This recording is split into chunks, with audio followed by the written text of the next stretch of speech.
अस्सलामु अलैकुम वरहमतुल्लाहि वबरकातुहू। अल्हम्दुलिल्लाह रब्बिल आलमीन वस्सलातु वस्सलामु अला सय्यिदुल मुरसलीन व अला आलिहि व अस्हाबिहि अजमईन।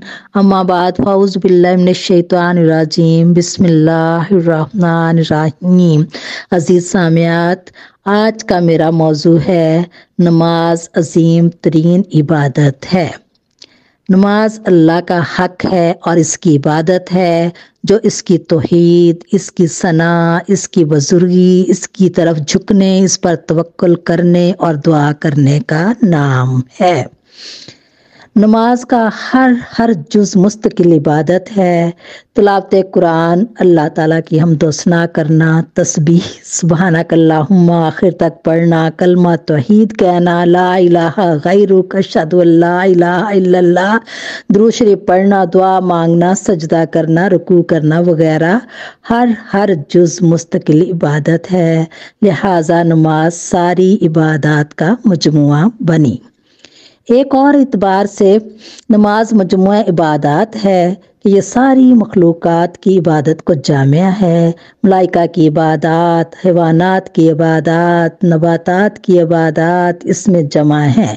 अहदीस में आता है कि फ़रिश्तों का ये हाल है कि अगर कोई सजदा में है तो क़यामत तक सजदा में ही रहेगा, जो रुकू में है क़यामत तक रुकू में ही रहेगा, कोई तस्बीह तमहीद में मसरूफ़ है तो ता क़यामत महवे तस्बीह है।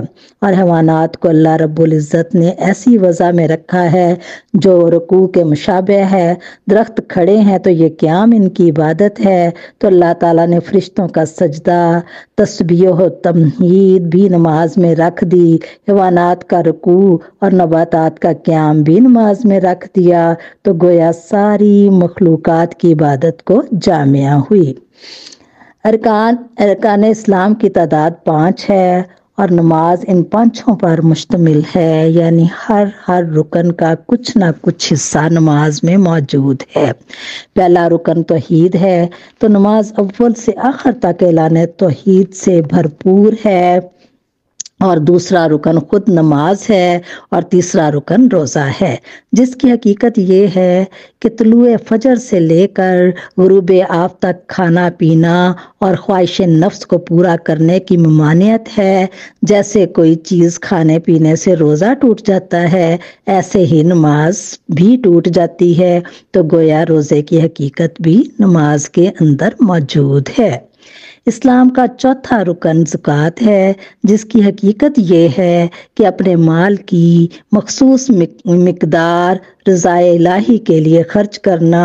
तो इस ज़कात की भी कुछ ना कुछ हकीकत नमाज के अंदर मौजूद है कि अदायगी नमाज के लिए भी कुछ ना कुछ माल खर्च करना पड़ता है, जिससे लिबास खरीद कर सतर औरत की शर्त को पूरा किया जा सके और ज़मीन खरीद कर इस पर मस्जिद तामीर की जा सके और मस्जिद को आबाद करने के लिए जुमला काम करने, बिजली का बिल, कारियों मुअज्जन की तनख्वाह वगैरह देना, ये भी इस पर भी खर्च होता है।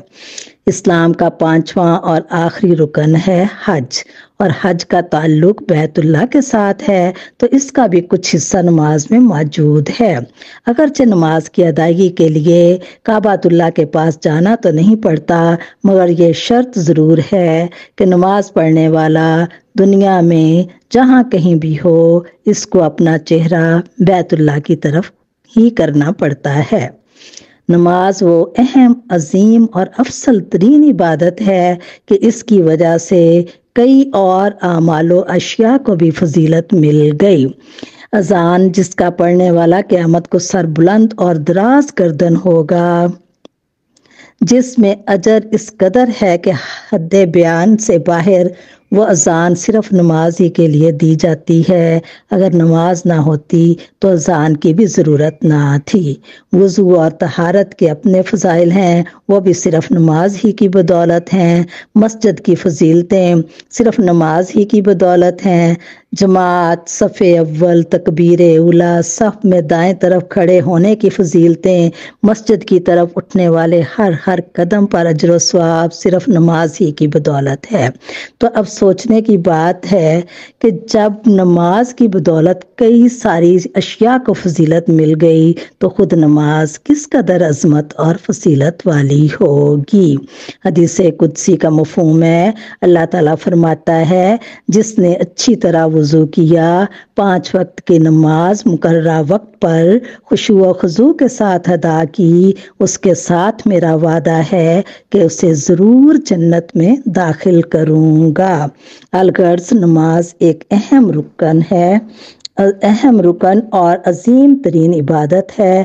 اللہ تعالی ہمیں اس کی اہمیت اور عظمت کو سمجھ کر کما حقہ اس کی ادائیگی کی توفیق عطا فرمائے۔